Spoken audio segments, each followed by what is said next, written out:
Afternoon, everyone. Tommaso Melodia. Kaushik has helped me to talk about a component of what we're doing with RFDataFactory that we refer to as OpenRAN Gym. OpenRAN Gym is basically a set of APIs and toolbox to perform data collection and to train machine learning agents for open, programmable, and virtualized wireless systems.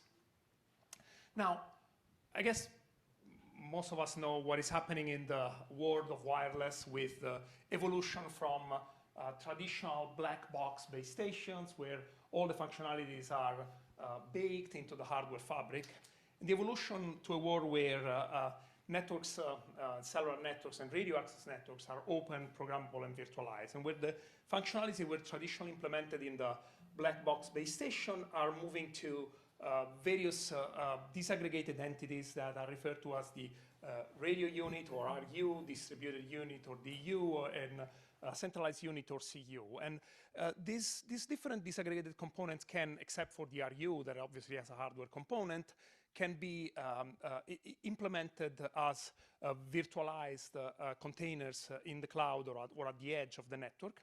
They are connected by means of standardized interfaces. And maybe more interestingly, from a research perspective, there's a lot of control knobs and KPIs from the network that can be exposed to a so-called RAN intelligent controller. What's a RAN intelligent controller? It's basically an entity that abstracts the network, okay, and makes it possible to control multiple parameters of the radio access network. And there's multiple entities that have been working in this space. The ORAN Alliance, which is an entity that is run by operators for the most part, was led by operators at least, has standardized a near real-time RAN intelligent controller and a non-real-time RAN intelligent controller.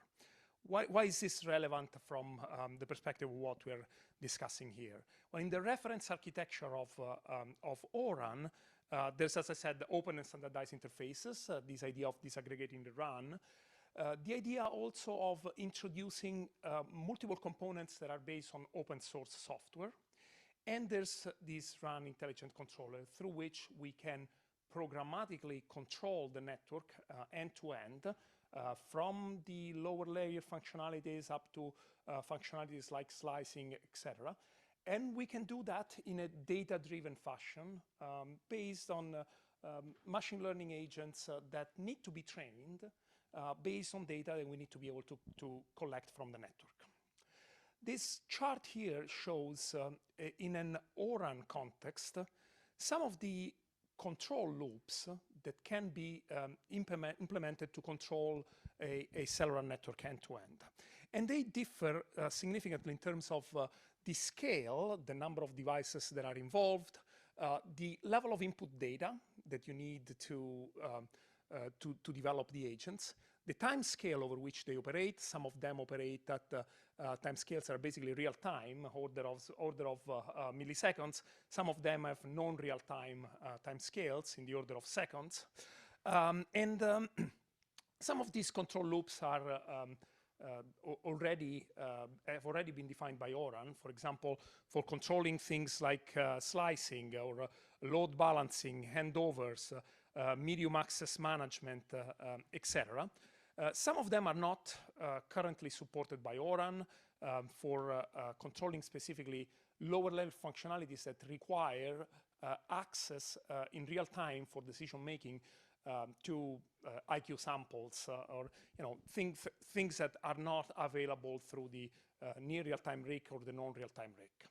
Okay, but anyway, defining and training all these control loops obviously requires data. If we want to do it in a data-driven fashion, right? And the data needs to be collected and generated, and that's what we're trying to do with the RFDataFactory project. So moving in the direction of intelligent and open RAN will require access to large-scale and heterogeneous data sets. It needs to enable closed-loop control and testing of closed-loop control functionalities without compromising the network performance, so you can't do it in real time. You need to do some level of offline training. You need algorithms that can generalize to different scenarios and conditions, so you need to be able to collect data from different environments, under different conditions, etc. And you need to also be able to extend ORAN for real-time control loops. Now, the need number one that we highlighted there is the need for large-scale and heterogeneous data sets. We think that our community has a significant amount of resources for that. So Power Platforms and Colosseum can help collect data sets at scale. And there's tools that are being made available through RFDataFactory to access, organize, and share data sets. And this is an important component of what we're trying to do here. Specifically, at Northeastern, we've been running the Colosseum testbed. Colosseum is supported by the National Science Foundation. It was originally developed by DARPA and then made available to the research community through a CCRI grant. The Colosseum is a large-scale testbed with 256 software-defined radios, the ability to generate 100 megahertz channels, and to do that for 65,000 channels at the same time, so the combination between 256 by 256 RF front ends. And it has also massive computing capabilities and storage capabilities. So it can today create and test complex 5G and 6G scenarios that can be used with RFDataFactory and OpenRAN GEM to collect data that is used to develop the control loops that we defined earlier. Another thing that we've been working on and trying to emphasize is the ability to take experiments. And when I talk about experiments, I mean both data collection experiments as well as experiments in terms of testing your own new algorithm, right? Generate a virtual scenario in Colosseum through which you can test at scale on an emulated scenario, then validate in a real wireless environment your own testbed at your own university, if you have one, or other testbeds, and then test at scale on the Power Platforms, right? So take a container that defines an experiment and move it around into different environments to collect data from multiple heterogeneous environments and to test your algorithm, make sure that your algorithm can generalize to different environments. OpenRAN GEM basically has components that can enable generating scenarios, virtual scenarios in Colosseum, okay? So you can collect data sets at scale in the virtual RF scenarios.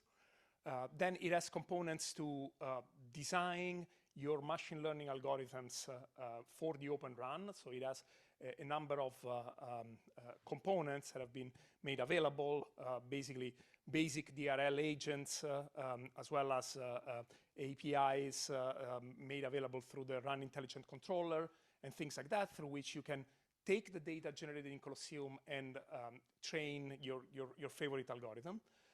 And then you can test the algorithms by running them in the scenario that you have on Colosseum and potentially move them to other platforms as well. So OpenRAN GEM, as I said, is this open source toolbox we're developing as part of RFDataFactory for XApp development on the and OpenRAN experimentation. It enables data collection, so it basically runs, as of today, runs with the SRS-RAN software stack. There's work ongoing to extend that to OpenAir interface, and it enables collecting during an experiment a number of parameters, right? You can record things that go from the IQ samples to parameters like signal-to-noise ratio, the cues at various nodes, and things like that. It has functionalities for AI/ML model design, for model training and testing, and for deploying the models that have been developed on the RIC, on the near real-time RIC as XApps. And then you can run the experiments on the softwareized RAN. Two different components. There is, as I said, it's basically a combination of what we've been calling scope. Scope is this set of tools that extend the SRS-RAN protocol stack, right? So for data collection as well as controlling a number of functionalities. For example, with scope, you can control things like network slicing, the specific scheduler that is used in your RAN, modulation encoding, and things like that.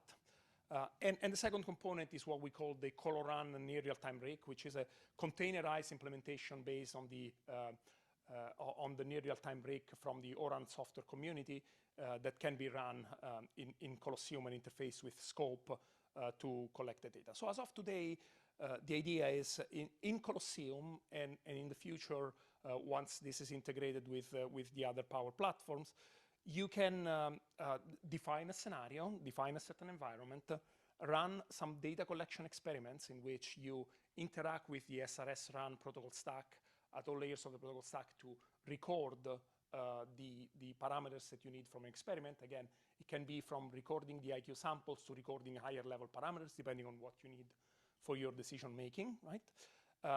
And then we're going to work to try. This is not something that is available today, but we recognize the need to sort of automate, as Kaushik described very nicely today, automate the generation of metadata. And then you have the functionalities to implement, to train algorithms and implement them on the near real-time RIC.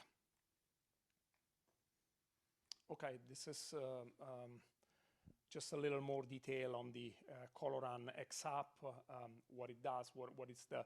It's basically a template for an XApp based on a deep reinforcement learning agent that has been made available through the website and that can be used by the community. I'm not seeing the same thing that you're seeing there, but this is again an example of something that you can do today with software that has been made available. You can generate scenarios in which there's multiple base stations in Colosseum, multiple users connecting to the various base stations, so you can do these experiments at scale. In this specific example, you have 10 UEs connected with 4 base stations there, which are potentially all interfering with one another. There's scenarios that represent the channel between the base stations and the various users. The users are implemented with the SRS-RAN UE software. The base stations are implemented with the SRS-RAN base station node. And there is an E2 interface that has been developed to connect with an ORAN near real-time RIC, and interfaces that have been developed to enable data collection to the to then train the deep reinforcement learning agents. Okay, last thing that I wanted to mention is you can use this software framework for generating the data sets and also for online refinement of the agents, right?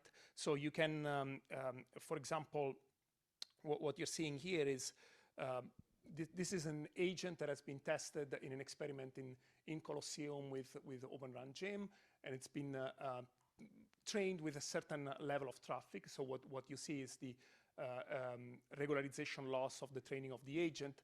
Then when you start testing it online with traffic that is very different from the traffic that the agent has been trained with, the performance drops, and then the agent learns to deal with the new traffic. Then you can also record all this data that is generated during the online experiment. And then what this is showing is also moving an experiment, the same experiment with the same deep reinforcement learning agent from Colosseum to an over-the-air testbed. Obviously, the conditions there change as well, but the agent can learn to adapt to the new environment. This is just a little more detail on the on scope, right? The architecture of the component that has been designed to basically take data from the softwareized RAN, and we're happy to discuss the details. It's all available. There's also tutorials for this on the RFDataFactory website. We're also going to add the tutorial for the ColO-RAN component, but as of now, scope is pretty well described already in the RFDataFactory website. And the last thing I wanted to mention is there is a number of cellular scenarios that are already available through the website. That includes a lot of different configurations with different RF models that can be executed by the community on Colosseum with different channel effects, path loss, fading, traffic flows, and this is all documented and available for different people to use. This is just an example of, oh my God, I'm seeing completely different things there from this. Anyway, doesn't really matter. These are the scenarios I was referring to. There's a number of different scenarios. This is just a sample that represents different deployment with base stations and users, etc. So that's what I wanted to cover, and glad to take any questions if there's any. Murat, please. You take this and I'll use the other. Thank you. So I guess the plan is to link perhaps the earlier NI APIs were tested here, right? Is that one of the plans? Yeah. So go ahead. You want to take that?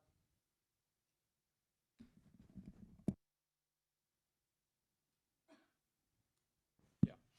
Right. So the APIs that you saw will allow you for collecting data sets on any USRP radio, right? And so we have trialed this on a smaller test bed. We would love to then take it to the Colosseum and then take it to one of the powder platforms. Right. So that we see that as a transition. The other thing that the other thing I wanted to mention is, so as of today, the APIs that have been developed, they're basically focused specifically on the waveform, right? And on creating parameters of the waveform at the physical layer. This tool is certainly not as sophisticated as what they've been doing in terms of identifying specific parameters of the physical layer, but it's full stack, right? So, and it can generate data sets that collect networking parameters like queues that are not, that are not exactly RF, exclusively RF data sets, but that are extremely important for wireless research. And they can also obviously So they sort of complement each other. One yes, more physical layer, yours is more higher layers. So. That's how we've been thinking about that. Okay. And the idea is to make them converge, for sure. But yeah, they start from different needs, in a sense. They originate from different needs, and yeah. And the flexibility of the Colosseum actually allows you to run both at the same time. Yeah. You could always have certain nodes that are running purely as RF sensors, while the more sophisticated cross-layer stack runs on the other sensors. That's certainly possible. All time sync to a same collection point. All right, thank you. Monisha? Yeah, so this is all sub-6 still, right?